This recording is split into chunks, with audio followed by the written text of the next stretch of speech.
disponibilidade. Então é um assunto muito preocupante. É importante que a gente consiga passar técnicas que qualquer pessoa em casa possa tentar fazer. Antes de tudo, é muito importante lembrar sempre das pessoas ligarem no telefone 93, que é para o Corpo de Bombeiros também, em todo tipo de emergência que for necessário, a gente vai estar à disposição. Bem, a gente vai demonstrar aqui rapidamente técnicas para desengasgar bebês, crianças e adultos. Vamos começar por bebês. Como é que a gente observa que ele está engasgado? O bebê geralmente fica roxeado, não consegue falar, não consegue tossir, não consegue chorar, aquela angústia no rosto. Inclusive, Major, desculpa aí te... Ele vai demonstrar pra gente aqui, inicialmente com o bebê, tá? É muito importante que a gente, após observar esses sinais de que ele está realmente engasgado, a gente gire o bebê e coloque ele de barriga para baixo, com a cabeça para baixo, em cima do seu bracinho. Então, o seu braço ele vai estar levemente inclinado para o chão e vai apoiar o queixo do bebê com os seus dedos. Tá? Isso é muito importante, apoiar a cabeça dele também.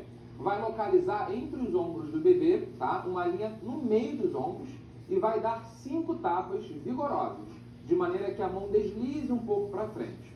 Feito esses 5 tapas, ele vai girar o bebê de novo sobre o seu outro braço, lembrando que ele continua inclinado para baixo, para aproveitar a força da gravidade, e agora ele vai fazer 5 compressões. Como é que é feito isso? Usa os 2 dedos, dedo médio, dedo indicador, coloca numa região que é entre os mamilos da criança, para ter uma referência boa, e faz 5 compressões também. 1, 2, 3, 4, 5. A gente vai repetir, Michele, esse mesmo procedimento. Vai girar de novo o bebê sobre o seu outro braço, vai fazer as 5 tapas e vai voltar novamente fazer as compressões, até que o bebê dê algum sinal de que o objeto saiu. Chorar, gemer, gritar. Agora, Major, me explica uma coisa. Como é que vai fazer isso com uma criança e com um adolescente que vai ser aí mais ou menos da mesma forma, não é, Major? Sim, a diferença nas crianças é que agora elas não cabem mais na nossa mão, então elas têm que estar realmente ali em pé. O adulto tem que se posicionar da altura da criança. Por isso que ele agora se ajoelha, ele bota um joelho no chão e o outro não. Ele fica numa posição chamada de 3 apoios. Nessa posição, ele coloca a criança com as costas bem próximo ali da região do corpo dele. A diferença é que agora a gente vai buscar onde está a região do umbigo da criança. Observe que ele busca com a mão onde está o umbigo da criança. Ele vai colocar a mão numa posição com o polegar apontado para frente. Essa mão está realmente em cima do umbigo. Então é muito importante ver essa mão aqui e para onde aponta o polegar do socorrista, de qualquer pessoa que for fazer esse movimento. Feito isso, ele agora vai fechar a mão e vai fazer um giro para cima. Um giro com a mão, observe. Giro para cima, de modo que agora a outra mão dele vai abraçar essa primeira mão. Para que isso? Para dar aquela sustentação, para dar firmeza no movimento que ele vai fazer a partir de agora. Que movimentos são esses? São movimentos agora de compressões no abdômen. Ele vai apertar várias vezes para dentro e para cima, como se estivesse fazendo um gancho, como se fosse o desenho de uma vírgula. Ao mesmo tempo que ele aperta com força para dentro, ele aperta também para cima. É nesse ponto que a gente vai conseguir empurrar esse objeto para fora do corpo. Agora, Major, me dá licença. O movimento precisa ter força suficiente para conseguir alcançar o resultado, mas temos que tomar muito cuidado também com a intensidade. Então não é a mesma força que a gente faz no adulto, é uma força um pouco menor, mas também não pode ser fraco, porque senão a gente não consegue fazer com que esse objeto saia. Basicamente é o peso da mão que cai sobre o bebê e faz. Agora, uma coisa interessante que eu... Com o adulto, a diferença é que a gente não fica agachado da altura da criança, mas a técnica é a mesma. A diferença é que você fica em pé, aborda a vítima por trás e faz as compressões. Agora, um outro assunto também que a gente recebe muito, é dúvida de muita gente também, é sobre a convulsão. A gente pode estar aí andando na rua, no restaurante, como a gente acabou de ver, e notar que uma pessoa está ali convulsionando. O que a gente tem que fazer? Bem, as convulsões têm diversas causas.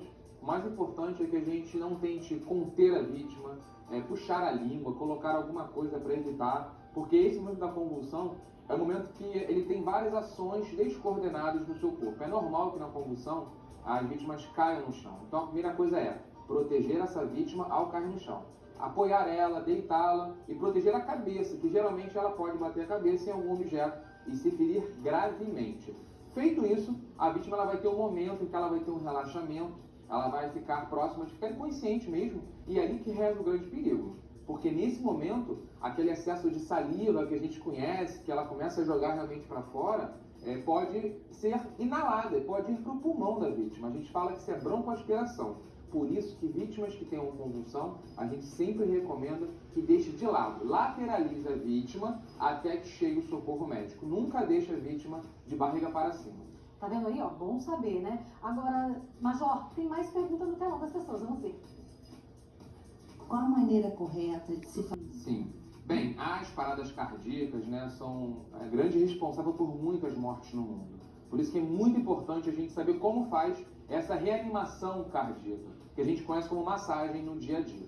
A gente vai demonstrar aqui rapidamente, trouxe um manequim, a gente vai colocar no chão para a gente... Primeira coisa mais importante, Michele, é a gente identificar que uma pessoa realmente está em parada cardíaca, que não confunda com um desmaio simplesmente. Então, a primeira coisa que a gente vai fazer é verificar o nível de consciência dessa vítima. Observem. Senhor.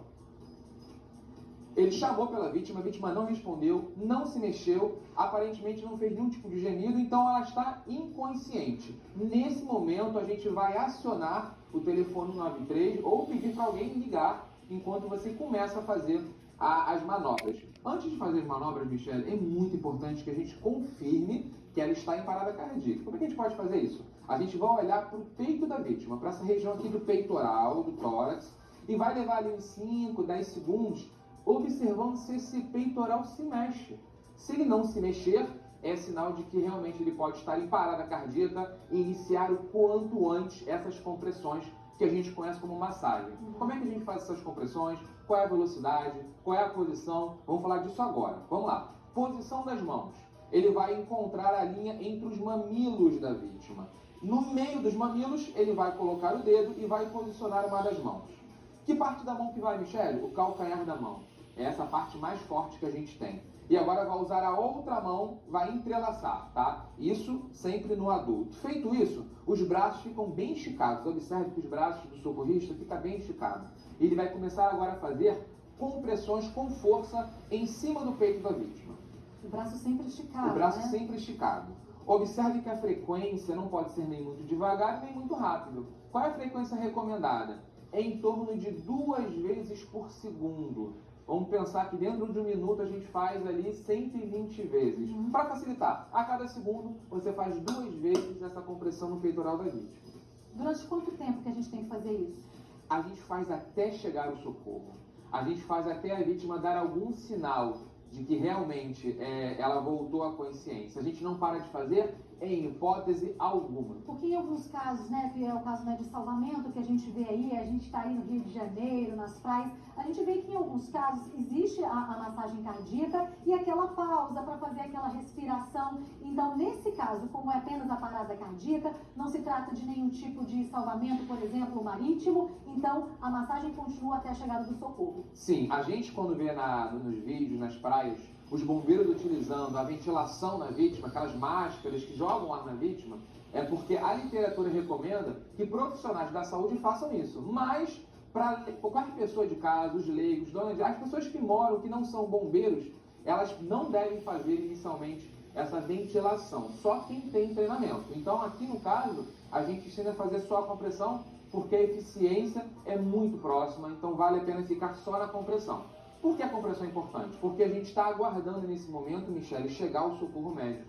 É muito importante que toda parada cardíaca, a gente tenha a avaliação de um profissional da saúde. E sempre vai ter ali um choque elétrico. Tem um aparelho que a gente utiliza, que ele vai desfibrilar, ele vai avaliar as condições do coração e vai dar esse choque. Ou até mesmo o trabalho de um médico com algum tipo de medicamento. Então esse processo é fazer até chegar o socorro médico. Vou recomendar que as pessoas não frequentem pedras, costões, mirantes, são locais onde normalmente nós temos aquelas balas, aquelas correntes que levam para longe da faixa de areia. Nesse caso, a recomendação para eles sempre, ou pessoas que estão assistindo, é tentar jogar algum objeto flutuante para eles, tá? Objetos flutuantes ajudam muito nesse momento, e ele, de preferência, acenar para quem está mais próximo o serviço do guarda-vidas, que foi o que aconteceu nesse local. Outra recomendação muito importante, não frequentar costões, pedras em dias de chuva, em dias de mar de ressaca e também à noite, também que a gente não recomenda. Major, nós temos mais uma pergunta, dessa vez é sobre queimadura. Vamos ver? Me queimei com água quente. O que eu devo fazer com o ferimento causado? Boa pergunta, né?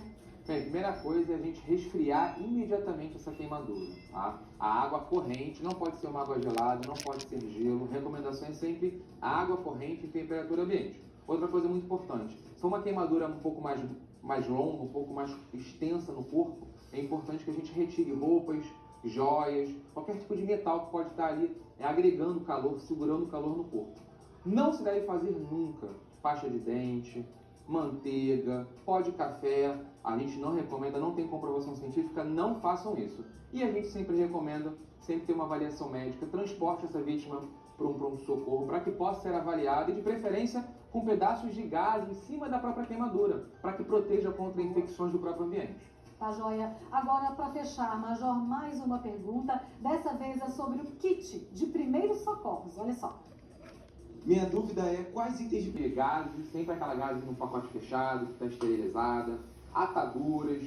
A gente também recomenda ter um pacote de soro fisiológico para poder lavar ferimento. Isso geralmente a gente usa kit de primeiros socorros em casa para tratar queimaduras e também ferimentos que tenham sangramentos. Então esses materiais basicamente tem que ter em casa. Soro, atadura e gás, é fundamental. Major Contreiras, Subtenente Hicks, muito obrigada pela participação de vocês aqui no estúdio do Balanço Geral, edição de sábado. Eu tenho certeza que todo mundo que está assistindo aprendeu bastante.